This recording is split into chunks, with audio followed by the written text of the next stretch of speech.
Now on Business at its best, working to build a great story about your company online through customer reviews. You've seen a number of resources in the past few minutes about generating positive reviews.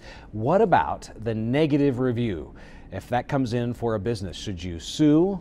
That is always a question. Dr. Bill Russell of Northwest Nazarene University joins us. Thanks so much for being with us today. So the big question is, does a negative review, because they're going to happen, as we talked about, does that constitute defamation? You know, the defamation world is one that lives in tension between two fundamental concepts in our legal system. One, and probably the most important, is the constitutional right to free speech. So people have a right to say what they want to say within parameters. On the other hand, we try in our system to avoid letting people do damage to others. So the whole question of defamation is a process of balancing those two things. The way the Supreme Court has come down in talking about free speech in a commercial context is, if you're giving an opinion, it's your opinion and you have a right to say that. If you state a fact and the fact is false, that might be defamation. So a review, if it's just an opinion, is really not grounds for defamation because you're not stating facts, you're stating opinions.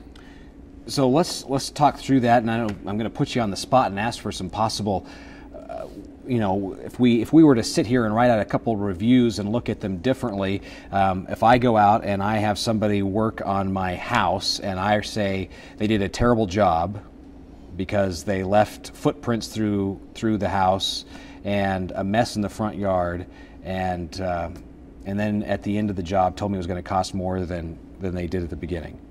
That would be my opinion. If you're reciting facts, they trampled mud through my house, that needs to be true. If it's false, that's a problem. Okay. If you're stating an opinion and saying they did a terrible job, okay, you're free to do that as long as the context says it's an opinion. So you don't have to start every sentence with, in my humble opinion. That's not the indicator. The indicator is what's the context of the communication. So if this is an opinion-based review, then you can state your opinion and be safe from defamation. You have that right under the Constitution. Fighting something like this in court can get very expensive for a business. Well, on both sides, and in most cases with reviews, you have a hard row to hoe getting to a defamation claim. It's just not something that's easy to do. Now, if the review states facts which are false, then you may have a reason to go talk to a lawyer. Okay, so what should a company do then if a bad review comes in? Well, let me start off with my non-legal answer. The first thing to do is take it seriously and don't just dismiss it as something you're not going to look at. Fix it.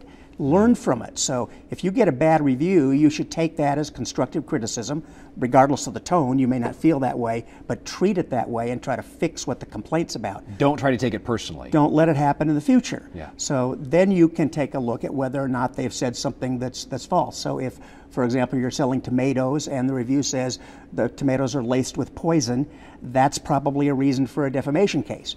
If the review says these are the worst tomatoes I've ever purchased, get over it. Okay. That's a great, simple analogy for us to follow through on. Dr. Bill Russell, NNU, thanks so much for being with us today.